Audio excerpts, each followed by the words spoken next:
Video में हम गणित कक्षा 9 है, डॉक्टर मनोहर एक की बुक है जिसमें अध्याय 4 है, दो चर वाले रैखिक समीकरण, प्रश्नावली 4A का हम क्वेश्चन नंबर 1 से 4 तक इस वीडियो में देखेंगे। तो आइए चलते हैं, इस वीडियो को देखते हैं। पहला प्रश्न हमारा 1 दिया है कि निम्नलिखित में से प्रत्येक को दो चर वाले रैखिक समीकरण के रूप में लिखिए। यहाँ पर एक चर दिया गया है, हमें दो चर बनाना है। दो चर का मतलब इसमें x और y दो आ जाएं। तो इस तरह से x दिया गया है, y बनाने के लिए हम करेंगे क्या, इसमें जो भी चर नहीं रहेगा उसके साथ हम 0 लेकर के उसको लिख लेंगे। जैसे यहाँ पर दिया है 3x, यहाँ हम कलर चेंज कर लेते हैं तो ये हमें मिलेगा 3x, और उसके बाद हमारा y नहीं दिया गया है, ये बराबर -3 है। तो हल आएंगे, हल में पहला नंबर 1, तो इसमें मिल जाएगा 3x रहेगा, y नहीं है तो इसको 0 × y लिखेंगे और इक्वल टू -3 लिख देंगे। तो ये हमारा दो चर वाले रैखिक समीकरण आपके बन जाएंगे। इसी तरह से नंबर 2 का ले लेंगे तो नंबर 2 में क्या मिलेगा, y बराबर 6 दिया गया है, तो x नहीं है, जो नहीं है उसी के साथ 0 लेंगे, 0 × x और प्लस y लिखिए, या तो 1 × y लिखिए और बराबर 6। तो ये हमारा बन जाएगा दो चर समीकरण कहलाएंगे। अगला इसी तरह से आ जाएंगे तो ये दिया है नंबर 3, तो नंबर 3 में क्या दिया है, 6x है इक्वल टू है 7/3। तो x दिया है, y नहीं है, तो इसको हम क्या करेंगे, 6x + 0 × y लिख देंगे। जो भी चर नहीं होगा उसके साथ 0 लगाएंगे और ये बराबर हमारा 7/3 बन जाएगा और ये हमारा आंसर हो जाएगा। अगला हमारा दे दिया गया है यानी नंबर 4, तो नंबर 4 में क्या है, y बराबर है x/2। हम इसको तिर्यक गुणा भी कर सकते हैं, तो 2y बराबर x होगा। अब हम y को अगर x की तरफ लेके जाएंगे तो इधर 0 बचेगा और ये इधर जाएगा तो x - 2y, तो हमें क्या मिला, x - 2y बराबर 0 हो गया और यही हमारा आंसर बन जाएगा। नेक्स्ट हम आते हैं क्वेश्चन नंबर 1 के बाद नंबर 2 को ले लेते हैं। तो नंबर 2 क्या दिया है कि एक नोटबुक की कीमत एक कलम की कीमत से 2 गुनी है, यानी नोटबुक 2 गुना है। इस कथन को निरूपित करने के लिए दो चर वाला यानी एक रैखिक समीकरण लिखिए। दो वाला माने दो चर वाला यहाँ रहेगा, दो चर वाला रैखिक समीकरण आपको लिखना है। तो इसमें आ जाएंगे तो यहाँ पर दो चीज़ें दी गई हैं। एक तो हमारा नोटबुक है, करा एक नोटबुक की कीमत जो है एक कलम की कीमत से 2 गुनी है, तो यानी ये 2 गुना है। इसका मतलब हम नोटबुक और कलम दोनों का मानेंगे। तो यहाँ मानेंगे कि माना एक नोटबुक की कीमत, नोटबुक की कीमत इसको हम मान लेंगे x रुपये। फिर अगला आ जाएंगे तथा एक कलम की कीमत ये भी हम मान लेंगे ये y रुपये है। तो आगे आ जाएंगे, अब कह रहा है जो नोटबुक है वो कलम का 2 गुना है, यानी ये ये नोटबुक है इसकी कीमत 2 गुना है। जैसे एक संख्या 4 ले लिया जाए, एक 2 इसका ये 2 गुना है, तो बराबर तब होगा जब ये 2 गुना है इसमें 2 का गुणा कर देंगे तो 2 दूनी 4, 4 के बराबर हो जाएगा। इसी तरह से हमारा बुक जो नोटबुक है इसकी कीमत 2 गुना है, तो हम क्या करेंगे, इसमें गुणा करेंगे। तो हमारा बन जाएगा कि प्रश्नानुसार, प्रश्न के अनुसार क्या मिलेगा, जो x का मान होगा ये इसका 2 गुना x है तो 2 का गुणा इसमें करेंगे तो ये बराबर बन जाएगा।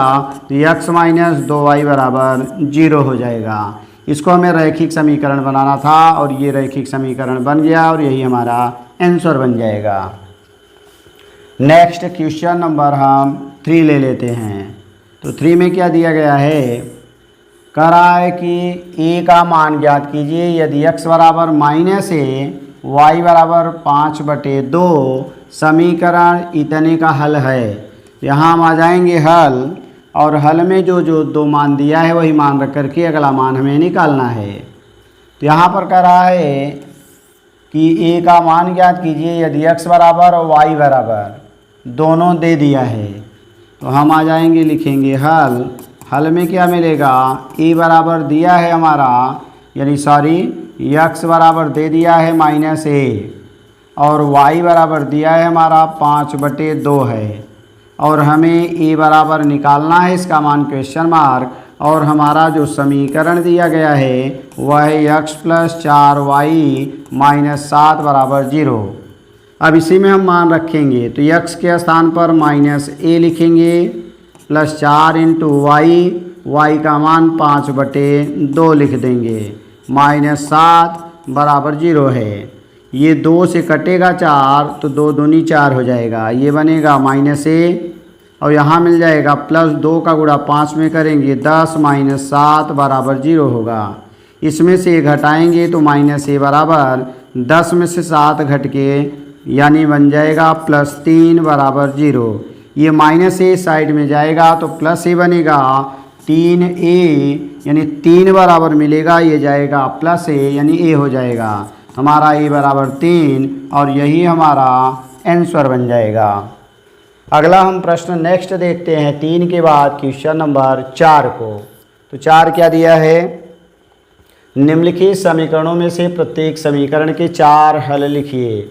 यानी हमें इसका 4 हल लिखना है। तो आइए समीकरण के 4 हल कैसे निकालते हैं इसको हम देखते हैं। यहाँ पर एक समीकरण दिया गया है, इसमें हम यक्स का मान कुछ भी रख करके वाई का मान या y का मान कुछ भी रख करके x का मान हम ज्ञात कर सकते हैं।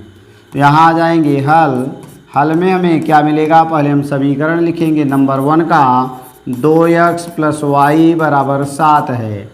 अब यहाँ पर हम y का मान कुछ भी रख सकते हैं तो y का मान 0 पर, x का मान निकालेंगे तो 2x बराबर 7 बचेगा क्योंकि ये 0 हो गया। तो 2x + 0 बराबर 7 या 2x बराबर 7 मिलेगा और x बराबर निकालेंगे 2 का गुणा है भाग हो जाएगा तो 7/2 हो जाएगा। तो एक हल हमें क्या मिला, पहला हल मिल गया x का मान 7/2 मिला और y का मान हमें 0 मिला जो हमने माना था। इसी तरह से आ जाएंगे तो y बराबर अगर हम 1 लेते हैं तो इसी समीकरण 1 में रखेंगे तो 2x + 1 क्योंकि हमने y का मान 1 लिया है बराबर 7 था। अब ये 1 जाके घटेगा तो 2x बराबर बनेगा 7 - 1 यानी घटा दिए तो 6 आ गया और 2 का गुणा है भाग हो जाएगा तो /2 और भाग दे देंगे 3 आ जाएगा। यानी दूसरा मान हमें मिला x का मान 3 है और y का मान 1 है। अगला आ जाएंगे तो हमसे यहाँ कहा गया है प्रत्येक समीकरण के 4 हल ज्ञात करने हैं। अब नंबर 3 तो y बराबर अगर हम मान लीजिए 2 ले लेते हैं तो समीकरण यही होगा 2x + y मीन्स 2 बराबर 7 हो जाएगा। 2 जाके घटेगा 2x बराबर होगा 7 - 2 घटा देंगे 5 आ जाएगा। अब आगे आ जाएंगे तो x का मान निकालेंगे 2 का भाग हो जाएगा तो x बराबर होगा यानी 5/2 होगा।